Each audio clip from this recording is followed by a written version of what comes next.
Selamat malam teman-teman. Perkenalkan, nama saya Kristianus dengan NIM 2212142.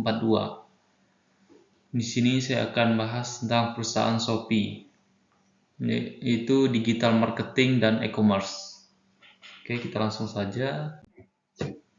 Pertama-tama di sini ada latar belakang Shopee. Shopee adalah salah satu platform e-commerce yang sangat populer di Asia Tenggara. Platform ini didirikan oleh Chris Wang pada tahun 2015 dan merupakan bagian dari Grup C, sebuah perusahaan teknologi yang berbasis di Singapura. C didirikan oleh Forrest Li pada tahun 2009. Di sini ada pokok pembahasan. Di sini ada 6 poin. Pertama ada segmenting, targeting, dan positioning atau STP. Yang kedua analisis SWOT. Yang ketiga analisis strategi 4P. Yang keempat analisis strategi 6C. Yang kelima branding. Yang keenam 5 force porter. Di sini ada segmenting, targeting, dan positioning. Di sini adalah proses membagi pasar menjadi kelompok-kelompok konsumen yang memiliki karakteristik atau kebutuhan serupa dan memiliki salah satu atau beberapa segmen pasar yang dianggap paling menarik atau memiliki potensi keuntungan tertinggi, serta menentukan cara unik di mana produk atau merek tersebut akan dipahami dan diingat oleh pelanggan di dalam segmen pasar yang dipilih. Ya, di sini ada segmenting. Segmenting pasar merupakan suatu proses membagi pasar ke dalam segmen-segmen pelanggan potensial dengan kesamaan karakteristik yang menunjukkan adanya kesamaan perilaku pembeli. Berikutnya sini ada segmenting Shopee. Sini ada 4 poin: demografis, geografis, psikografis, dan perilaku.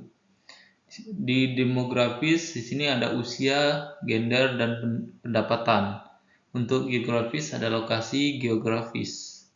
Untuk psikografis sini ada 2 poin, yaitu gaya hidup dan nilai dan kepercayaan. Yang keempat ada perilaku. Di sini ada 2 poin, yaitu frekuensi pembelian dan penggunaan teknologi. Oke, berikutnya ada targeting. Targeting adalah suatu aktivitas yang untuk menilai serta memilih satu atau lebih segmen pasar yang akan ditargetkan, difokuskan, dan dimasuki oleh suatu perusahaan. Oke, di sini ada targeting Shopee. Yang pertama penggunaan smartphone, yang kedua pelanggan yang mencari diskon, yang ketiga pelanggan di wilayah tertentu. Untuk positioning, sini ada pengertiannya. Positioning adalah menempatkan produk dan merek kita di benak hati pelanggan. Sini menurut Al-Ries dan Trotz dalam Kartajaya 2016 halaman 56. Positioning Shopee di sini ada 3 poin. Yang pertama harga yang kompetitif, yang kedua kemudahan pengguna aplikasi, yang ketiga produk yang variatif. Oke, berikutnya ada analisis SWOT Shopee. Sini ada 4 poin, yaitu kelebihan atau strengths, kekurangan weakness, peluang opportunities, yang keempat ancaman atau threats. Kelebihan atau strengths di sini ada 5 poin. Yang pertama platform e-commerce terkemuka. Yang kedua kelebihannya model bisnis marketplace. Yang ketiga promosi dan diskon. Yang keempat infrastruktur logistik. Yang kelima aplikasi mobile. Oke, yang kedua kekurangan atau weakness. Yang pertama adalah pesaing sengit, yang kedua ketergantungan pada promosi. Yang ketiga ada peluang atau opportunity. Yang pertama ada pertumbuhan pasar e-commerce. Yang kedua ada inovasi produk dan layanan. Yang ketiga kerjasama dengan penyedia logistik. Yang keempat keempat, di sini ada ancaman atau threats. Yang pertama, persaingan dengan platform lain. Yang kedua, perubahan kebijakan pemerintah. Yang ketiga, ketidakpastian ekonomi. Yang keempat, tantangan teknologi. Oke, di sini ada analisis strategi 4P atau Shopee. Di sini ada 4 poin. Yang pertama ada produk. Yang kedua ada price. Yang kedua ada place. Yang keempat ada promotion. Untuk produk, Shopee menawarkan berbagai macam produk mulai dari elektronik, fashion, kecantikan hingga makanan dan minuman. Diversifikasi ini mungkin Shopee untuk menjangkau berbagai segmen pasar. Shopee juga memiliki produk in-house atau Shopee Mall yang memberikan kepercayaan lebih kepada konsumen karena produk tersebut dijamin keasliannya. Yang kedua ada price. Shopee dikenal dengan promosi besar-besaran termasuk diskon besar, kupon, dan cashback. Ini membantu meningkatkan daya tarik harga dan mendorong konsumen untuk berbelanja lebih banyak, dan sistem metode penawaran flash sale atau group buying dan lainnya menciptakan sensasi keuntungan bagi konsumen, meningkatkan minat mereka untuk segera bertransaksi. Yang ketiga ada place. Shopee beroperasi sebagai platform digital memungkinkan konsumen untuk belanja dengan mudah melalui aplikasi seluler atau situs web. Ini memberikan kemudahan aksesibilitas yang sangat penting dalam era digital, dan Shopee berhasil memperluas keberadaannya di berbagai negara di Asia Tenggara dan bahkan beberapa pasar global, menciptakan kesempatan lebih besar untuk pertumbuhan. Oke, yang keempat ada promotion. Shopee aktif menggunakan berbagai saluran digital marketing seperti iklan online, sosial media, dan kampanye email untuk meningkatkan kesadaran merek dan menarik konsumen. Nah, Shopee terkenal dengan penyelenggaraan acara besar seperti Shopee 99, 11.11, dan 12.12. Event ini menciptakan kegembiraan besar di antara konsumen dengan menawarkan diskon besar dan hadiah menarik. Oke, berikutnya di sini ada analisis strategi 6C Shopee. Yang pertama di sini ada customer understanding atau pemahaman pelanggan. Di sini pihak Shopee harus memahami pelanggan apa yang mereka mau dan apa yang mereka butuhkan. Yang kedua ada customer targeting, itu penargetan pelanggan. Sini Shopee setelah memahami pelanggan itu pihak Shopee sudah bisa untuk menarget siapa yang akan membeli barang atau menggunakan platform ini. Yang ketiga ada customization atau penyesuaian. Yang keempat ada convenience atau kenyamanan. Yang kelima ada cost atau biaya. Yang keenam communication atau komunikasi. Oke, berikutnya ada branding. Pengertian branding menurut Landa 2006 halaman 4 telah berkembang dari sekedar merek atau nama dagang dari jasa produk, jasa atau perusahaan yang berkaitan dengan hal kasat mata, dari merek seperti nama dagang, logo, atau ciri visual lainnya. Kini juga berarti citra atau kredibilitas, karakter, kesan, persepsi, dan anggapan di benak konsumen. Di sini ada 5 komponen strategi branding. Yang pertama, menciptakan karakteristik brand atau brand personality. Yang kedua, membangun identitas brand atau brand identity. Yang ketiga, menciptakan magnet brand. Yang keempat, membangun kepercayaan. Yang kelima, mempertahankan branding. Baik, di sini ada penerapan strategi branding untuk toko Shopee. Di sini ada 3 poin. Yang pertama ada keyword.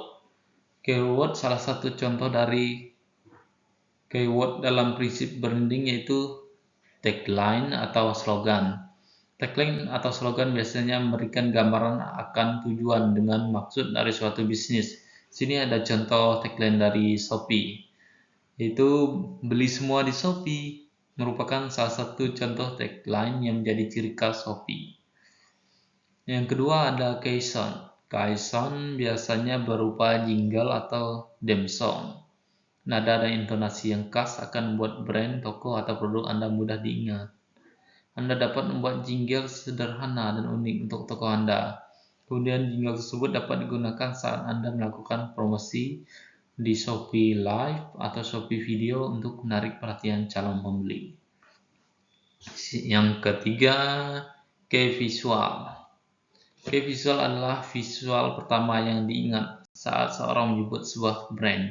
Key visual biasanya berupa logo, foto, ilustrasi, ataupun simbol yang menjadi ciri khas brand. Oke, di sini ada fight versus barter. Di sini ada 5 poin. Yang pertama, ancaman dari produk pengganti atau threat of substitute product. Yang pertama ada Shopee beroperasi di industri e-commerce, di mana produk layanan sering kali dapat digantikan oleh kompetitor atau solusi alternatif. Yang kedua, ancaman produk pengganti dapat berasal dari platform e-commerce lainnya atau metode pembelian offline seperti toko fisik. Yang kedua, ada negosiasi daya tawar pembeli atau bargaining power of buyers. Di sini ada dua poin. Yang pertama, pembeli memiliki banyak pilihan dalam hal platform e-commerce. Daya tawar pembeli dapat tinggi jika mereka dapat dengan mudah beralih ke platform lain tanpa biaya yang signifikan. Yang kedua, Shopee dapat mengurangi daya tawar pembeli dengan menawarkan layanan unik, promosi eksklusif, dan dukungan pelanggan yang efektif. Yang ketiga, negosiasi daya tawar pemasok atau bargaining power of suppliers. Di sini ada 2 poin. Yang pertama, pemasok bagi Shopee bisa berupa penjual atau pedagang yang menggunakan platform tersebut. Jika pemasok memiliki daya tawar yang tinggi, mereka dapat mempengaruhi harga dan syarat kontrak. Yang kedua, Shopee dapat mengurangi risiko ini dengan memiliki kebijakan yang adil, membangun hubungan jangka panjang dengan penjual untuk menciptakan kemitraan yang saling menguntungkan. Oke, yang keempat ada ancaman dari pesaing di industri atau threat of competitive rivalry. Yang pertama, industri e-commerce sangat kompetitif. Persaingan yang tinggi dapat menyebabkan penurunan harga, inovasi, dan upaya untuk mempertahankan pangsa pasar. Yang kedua, Shopee dapat meningkatkan daya saingnya dengan menawarkan layanan yang lebih baik, inovasi, dan kampanye pemasaran yang efektif. Yang kelima, ancaman dari masuknya peserta baru, threat of new entrants. Meskipun industri e-commerce memerlukan investasi besar dalam teknologi dan infrastruktur, kemungkinan masih ada bagi pesaing baru untuk masuk. Shopee dapat mengurangi ancaman ini dengan membangun merek yang kuat, memanfaatkan keberadaan globalnya dengan meningkatkan kualitas sebagai pesaing baru untuk masuk ke pasar.